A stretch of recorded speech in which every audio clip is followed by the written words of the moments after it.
नाज़िम आला मदरसा जामिया इस्लामिया सुल्तानपुर को बड़े अदब एहतराम से दावत देता हूँ कि आप तशरीफ़ लाएं और अपनी मवाज़े हसना से हम तमाम लोगों को मुस्तफ़ीज़ फरमाएं इस शेर के साथ कि सहाबा ने कटा दी गर्दन इस दीन की खातिर, सहाबा ने कटा दी गर्दन इस दीन की खातिर, वतन को छोड़ देते थे इसी तलकीन की खातिर। और पला है खून अतहर से ये पौधा है मुसलमानों, पला है खून अतहर से ये पौधा है मुसलमानों, अब इसकी पत्तियां मुरझा रही हैं ऐ मुसलमानों। हजरत वाला तशरीफ लाएं और अपने पुरमग़्ज़ बातों से हम तमाम सामीन को खिताब फरमाएं। अदब से बैठ जाए, चलने का माहौल न बना, अदब से बैठ जाए। अस्सलामु अलैकुम वरहमतुल्लाहि वबरकातुहू। वालेकुम अस्सलाम व रहमतुल्लाह।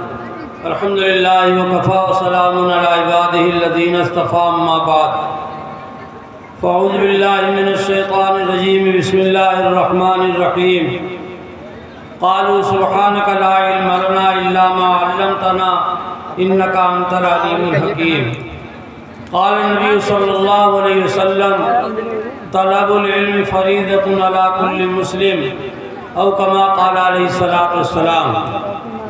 हज़रात उलमाए किराम, बुज़ुर्गान दीन, नौजवान अज़ीज़ साथियों, पर्दा नशीन माएँ और बहनें, जिस वक्त मैं आया मौलाना मोहम्मद नसीम साहब अपनी इफ्तिताही तकरीर फरमा रहे थे और आप हज़रात को ये बात बता रहे थे कि इस मुल्क हिंदुस्तान पर कई दौर गुजरे हैं।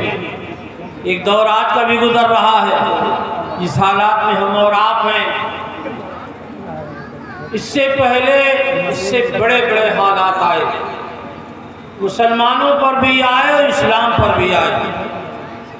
इस्लाम पर जो हालात आए हैं वो मुसलमानों ही की वजह से आए हैं। एक दौर वो शुरू का है आक़ाए नामदार मक्की मदनी ताजदार जनाब रसूलुल्लाह सल्लल्लाहु अलैहि वसल्लम का। आप आए दुनिया में, आप इस्लाम लेकर के आए, कुरान लेकर के आए, दीन लेकर के आए, तौहीद का कलमा लेकर के आए। उस वक्त इस्लाम का तारुफ हो रहा था। इस्लाम है क्या चीज़? ला इलाहा इल्लल्लाह के ज़रिए से इस्लाम का पैगाम आम किया जा रहा था।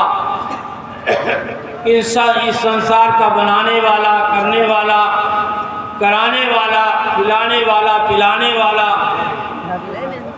मारने वाला, जिलाने वाला, पूरी कायनात का बिला सबब पैदा करने वाला।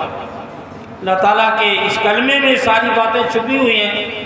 आज अल्लाह ताला ने हमारे उलमाए किराम और जिसका तज़किरा किया दारुल उलूम देवबंद का, बहुत पहले के वाक़यात गुजरे हैं, लेकिन हमारे और आपके लिए बहुत बड़ा सबक और नमूना हमारे वसलाफ हैं जिन्होंने दारुल उलूम देवबंद को कायम किया और या इससे पहले इनके असातिज़ा और शयूख। बहुत दूर न जाएं आप, वो ज़माना आया, आज 10 साल से झेल रहे हैं, इससे बहुत पहले से झेल रहे हैं। किसी पार्टी का नाम लेने की ज़रूरत नहीं है, अल्लाह ने सबकी चमड़ी निकाल दी। बेशक कितनी पार्टियां सेकुलर आई थी और हमारा नारा लगा रही थी, हम आपके हमदर्द हैं, आपके हमदर्द हैं, आपके हमदर्द हैं। उन्होंने जो मुसलमानों के साथ मुनाफिकाना चाल चली और इस्लाम के अहकामात को उन्होंने आहिस्ता आहिस्ता तब्दील किया, उसी की बिगड़ी हुई शक्ल आज और ज़्यादा हो गई। या आप तलाक भी दे दें और तलाक भी ना हो, आप बीवी वाले भी ना हो, बीवी वाले भी हों। इतना ख़राब पैगाम मुसलमानों के दरमियान दिया गया, इसकी मिसाल जल्दी से नहीं मिलती। एक आदमी या तो जिंदा है या तो मुर्दा है। एक आदमी या तो बीवी वाला है या तलाक दे पाकीज़ा तो बीवी नहीं। लेकिन अजीब दौर आया, यहाँ अहकामात सादिर हैं। हमारे नबी का पूरा पूरा पैगाम तो यही है कि अल्लाह ताला ने बड़े पाकीज़ा रिश्ते दिए। माँ का दिया, बाप का दिया, भाई का दिया, बहनों का दिया, फूफियों को दिया, मामुओं को दिया, खालुओं को दिया, शौहर का दिया, बीवी का दिया।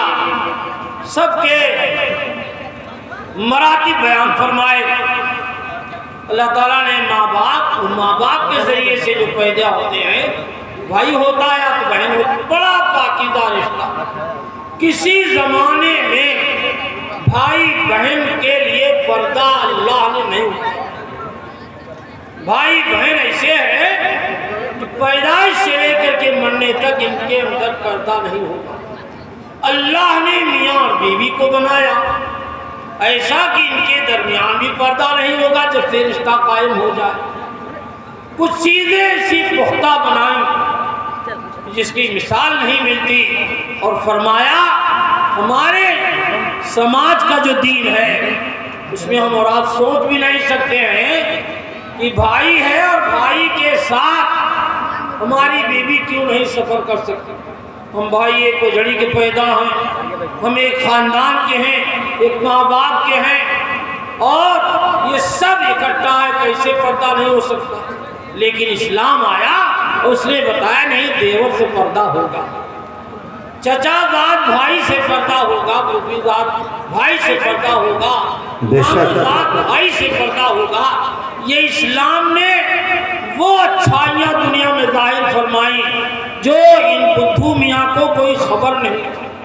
दुनिया वालों को, बकिया सारे मज़ाहिब वालों को इसका कहीं से एहसास तक नहीं था। यहाँ इनके अंदर भी तफरीक हो सकती है, इनमें पर्दा भी हो सकता है, इनका एक दूसरे से इख्तिलाफ ख़त्म कराया जा सकता है। ये इस्लाम का कमाल था। ज़ाहिर की चीज़ें अता फरमाई गई, और इसी के साथ साथ हज का मसला आया, उसमें महरम गैर महरम को बांटा गया। लेकिन आज की हुकूमत जो है वो गैर महरमों के साथ भी बिला महरम के साथ, जाहिर है कि दुनिया जानती है, चाहे आपकी बकरी हो, चाहे भैंस हो, चाहे बछड़ा हो, चाहे कोई जानवर हो, चाहे कोई चीज़ हो, अगर आज़ाद छोड़ी जाएगी तो आज़ाद ही रहेगी, उस पर कहीं से कोई कानून नहीं लगाया जा सकता। मेरे भाइयों, आप जानते हैं बिला महरम के इन्होंने इजाज़त दे दी हज करने। इनको तो खराब आपको करना था, इनका कसूर तो कम है, कसूर तो हमारा और आपका है। इसलिए कि हम और आप ला इलाहा इल्लल्लाह मुहम्मदुर रसूलुल्लाह के रिश्ते से जुड़े हुए, अल्लाह से जुड़े हैं और अल्लाह के नबी के साथ जुड़े हुए, और तौहीद व सुन्नत से जुड़े हुए, मज़हब इस्लाम से जुड़े हुए, शरीयत इस्लाम से जुड़े हुए।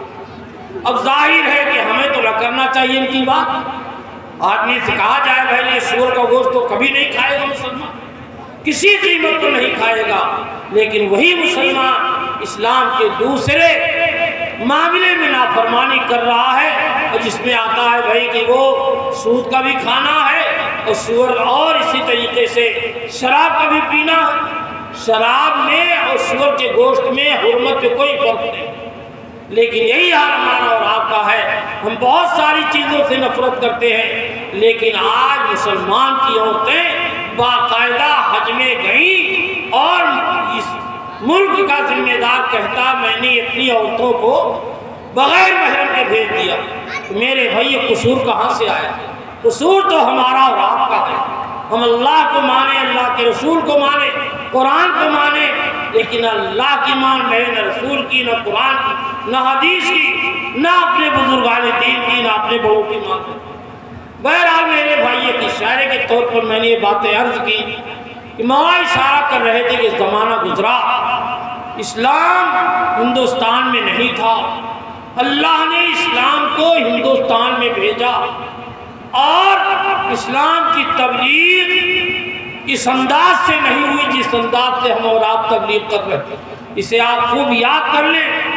हमसे इलाहियों वालों ने पूछा था तो हमने उनसे बताया था कि हिंदुस्तान में कोई मुसलमान नहीं, कोई मुसलमान नहीं थे, यहाँ सब हिंदू थे।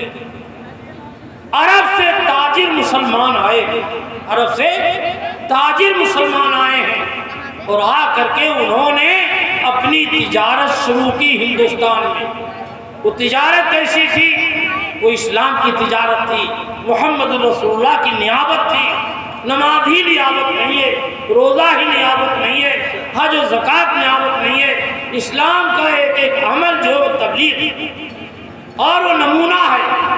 वो अरब ताजिर आए और आने के बाद उन्होंने आ करके मिसाल के तौर पर अपने इस इलाके में आ गए, यहाँ आ गए अपने यहाँ, और आ करके उन्होंने किसी बाग में आ करके खेमे गाड़ दिए, यहाँ ठहर गए। आबाद है ये पूरा गांव, पूरा इलाका, हर चीज मिल रही है खाने पीने की। यहाँ ठहर करके वो अपनी इबादत करते रहे और पूरे इलाके का बल्कि पूरे गांव का सर्वे किया। यहाँ कितने लोग हैं, कौन मालदार है, कौन गरीब है, कौन यतीम है, कौन मिस्कीन है, कौन फकीर है, कौन मुहताज है, कौन मालदार है, ये सारा सर्वे कर लिया, रह करके मिजाज जान लिया और सारी डायरी अपनी तैयार कर ली। नतीजा ये हुआ कि सौदा जब लेने आने लगे उनके यहाँ, तो उन्होंने जब देखा कि तुम कौन हो, किसके लड़के हो, उन्होंने अपनी डायरी निकाली, पता चला ये लड़का यतीम है, ये लड़का गरीब है, ये लड़का परेशान हाल है, ये घर, ये औरत जो आई है ये बेवा। उनका हाल ये था, वो बेचारे ये करते थे, वो पूरा सौदा देते, झोले में रखते और जो पैसा आया था वो पैसा भी वापस उसी में चला जाता। मेरे भाइयों, इंसानियत के साथ हमदर्दी से उन्होंने इस्लाम का तारुफ कराया। अल्हम्दुलिल्लाह इस ज़माने तक रहे वो लोग, उनसे मानूस हो गए और उनकी कद्र करने लगे। जब देखा कि इस्लाम की बू इनके अंदर आ गई, बहुत से लोग इनकी बातें मानने लगे, इनको अच्छा समझने लगे, इनसे मोहब्बत करने लगे। जब देखा कि इनके अंदर सच्चाई पैदा हो गई, बनियों का धोखा खुल गया, जो लोग गरीबों को चूसते हैं उनका राज फाश हो गया। कुछ दिनों के बाद ये जाने लगे। उन लोगों ने इनके हाथ पकड़ लिए, पैर पकड़ लिए, आप कहाँ जा रहे हैं? उनका भाई हम आए थे जहाँ से वहीं वापस जा रहे हैं। तो उन लोगों ने, ये हकीकत है, उन लोगों ने इन मुसलमान ताजिरों के पैर पकड़े। वो कहा आपको जाने की ज़रूरत नहीं है, हम आपको ज़मीन देते हैं, आपका मकान बनवा देते हैं, अपनी बेटियों से आपकी शादियाँ करा देते हैं, आप मुसलमान बनाएं और अपने मजहब के लिहाज से निकाह करें। ये हकीकत है मेरे भाइयों हिंदुस्तान में इस्लाम के आने की। और बहुत सारी वजूहात हैं, लेकिन बड़ी वजह ये है, पहले कोई मुसलमान नहीं था, मुसलमान हुआ है कैसे? इस्लाम के अखलाक से, इस्लाम के मामलात से। बहरहाल ये हिंदुस्तान में इस्लाम आया, बड़े बड़े हालात आए, अंग्रेज आ गए, मुगलिया सल्तनत ख़त्म हो गई, इस्लाम का नामो निशान मिटाए जाने के सारे मामलात हो गए। लेकिन मेरे भाइयों, अल्लाह है करने वाले। हमारी जमात के लोग बार बार ही कहते हैं अल्लाह की ज़ात तन्हा करने वाली है, अल्लाह का बगैर, अल्लाह का गैर अल्लाह के बगैर कुछ नहीं कर सकता। अल्लाह सारे गैरों के बगैर सब कुछ कर सकते हैं। आज जो हिंदुस्तान में मिजाज बना वोट के सिलसिले में, ये किसने रुख बदला है, किसने हवा बदली है, किसने मिजाज बदला है, किसने हालात तब्दील किए हैं? इसी का नाम है कि अल्लाह अपने सारे गैरों के बगैर सब कुछ कर सकता है। ये अल्लाह ने हमें और आपको यकीन करने का यकीन हमें और आपको अता फरमा दिया। बल्कि बातिल भी हैरान है, ये फिजा कैसे बदली, ये हालात कैसे बदले। मक्खू मियाँ ने तो सब कुछ कर डाला था कि अब किसी का नाम नहीं लिया जाएगा, अब जपा ही जाएगा और हम बेताज बादशाह होंगे, 400 से पार होंगे और पार होकर क्या होगा वो तो मालूम। तो बहरहाल ये अल्लाह ताला की ज़ात है जो करने वाली है। मेरे भाइयों, बड़े हालात आए इस्लाम के मिटाने के लिए, लेकिन उलमा ने मदारिस का क़याम, किया। मौला बता रहे थे इस ज़माना रूस का भी गुजरा है, आप नाम नहीं ले सकते थे, अज़ान नहीं दे सकते थे, किताब नहीं पढ़ सकते थे और कुछ नहीं कर सकते थे, लेकिन मुसलमानों ने उस हाल में सब कुछ किया। अल्लाह ने उनकी कुर्बानियों के तुफैल में फिर मुल्क के हाल और इस्लाम आया और आज बड़ी शान थे, इंशाअल्लाह शान से रहेगा। हमें और आपको तो मिटना नहीं, ये बात की सच्ची है।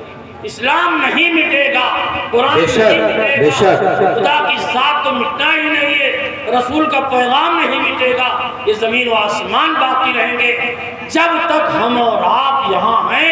इंशाअल्लाह सारा निज़ाम जारी और साथी रहेगा इंशाअल्लाह। यो बात कुल मिला के ये है, हमारी बच्चियाँ पढ़ रही थी, एक दौर आ गया, वरना किसी औरत की मजाल थी लड़की की कि वो अपने माँ बाप के सामने जोर से बोल देती। आज इस्लाम की बरकत है कि आज हमारी बच्चियां बिला खौफ और इस्लाम की बात हमारे और आपके सामने उन्हें पेश की। अल्लाह करे ये हकीकत बन करके पूरी ये अपनी जिंदगी गुजारने वाली बन जाएं, मसला हल हो गया। यही से इंशाअल्लाह अगर अल्लाह ने इनको साहिब औलाद बनाया तो ये बहरहाल अपने बच्चों को कुरान हदीस पढ़ा सकती बेशक और उस पर अमल करा सकती। माँ से बड़ा कोई मुअल्लिमा नहीं होता। अल्लाह ने ये दौलत इस मदरसे के जरिए से हमारे जो हैं जनाब सजीद साहब और उनके बेटे अकील साहब, इनके जरिए मौलाना अब्दुल वाहिद साहब, इन हजरात की मेहनतों से जो कुछ तैयार हुआ ये सब आपके सामने बकिया भी आएगा। तो राय मौलाना ये है कि हमारी बच्चियाँ जो हम आए हैं तो वहाँ से फोटो खींच रही थी, ये तो बिल्कुल नहीं होना चाहिए। और कुछ बच्चे हमारे यहाँ भी खींच रहे थे, हालांकि बच्ची बुर्के में थी और स्टेज पर थी, लेकिन ये होना नहीं चाहिए, बिल्कुल नहीं होना चाहिए। तो बहुत सख्त पाबंदी लगनी चाहिए। और आइंदा अगर हो सके तो जब बच्चियों का प्रोग्राम हो ये बिल्कुल पर्दा हो, बच्चियाँ यहाँ हो और हमारा जो है इनाउंसर जो हो बगल में बैठा हो, वहीं से वो अपना प्रोग्राम पेश करे। ये बच्चियाँ पर्दे के साथ सारा प्रोग्राम पेश कर रही हों कि किसी को फोटो खींचने की हैसियत बाकी न रह जाए और सारा प्रोग्राम पेश हो। मेरे भाइयों, ये प्रोग्राम बहुत फ़ायदेमंद है।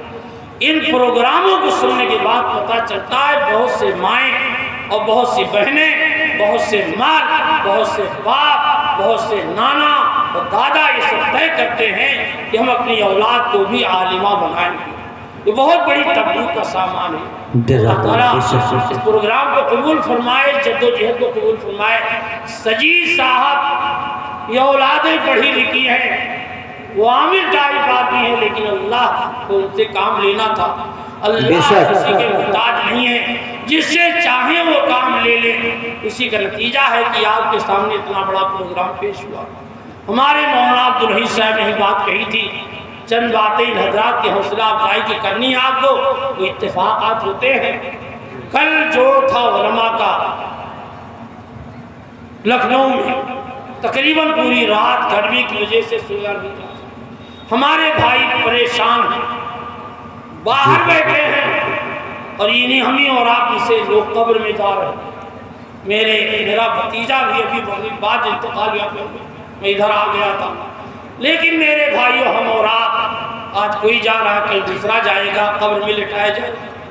खुदा की कसम, इससे सच्ची बात कोई नहीं हो सकती है कि अगर अज़ाबे कब्र से कोई चीज़ बचा सकती है तो इस्लाम बचा सकता है। बेशक इस्लाम बचा सकता। दुनिया की कोई ताकत, कोई मज़हब, कोई जरिया जो है अज़ाबे कब्र से नहीं बचा सकता। अल्लाह ने हमें और आपको दौलत दी है कि हम कब्र क्यों जन्नत का बाग बनने वाली बन जाए। समझिए बात, वरना जहन्नम का गढ़ा है। मुसलमानों, आखिरी बात यही है कि हम और आप अपनी कब्र को जन्नत का बाग दुनिया की ज़िंदगी में बना लें, वरना दुनिया की गर्मी से हम परेशान हैं तो कब्र की गर्मी हम कैसे बर्दाश्त कर पाएंगे। अल्लाह ताला आप हज़रात की जद्दोजहद को, इस प्रोग्राम को, इस मदरसे को, पढ़ने पढ़ाने वालों को, जितने गार्जियन हैं उन्हें अल्लाह खूब मुबारक फरमाए। उन्होंने औलादों को यहाँ पढ़ाया, वहाँ नसीर साहब की निज़ामत शानदार है। इंशाअल्लाह हमारा तो गला भी गड़बड़ है, इस वजह से बस बरकत के तौर पर आप औलाद की मोहब्बत के तौर पर हाजिर हो गया। अल्लाह ताला हम सब की मोहब्बत को कबूल फरमाए, एक दूसरे के हक़ में दुआएं खैर करने की तौफीक अता फरमाए। अल्लाह मौसम को साजगार बनाए, दुनिया और आखिरत की बुलंदी नसीब फरमाए, मौजूदा हुकूमत को तब्दील फरमाए। आमीन आमीन सुम्मा आमीन। जज़ाकल्लाह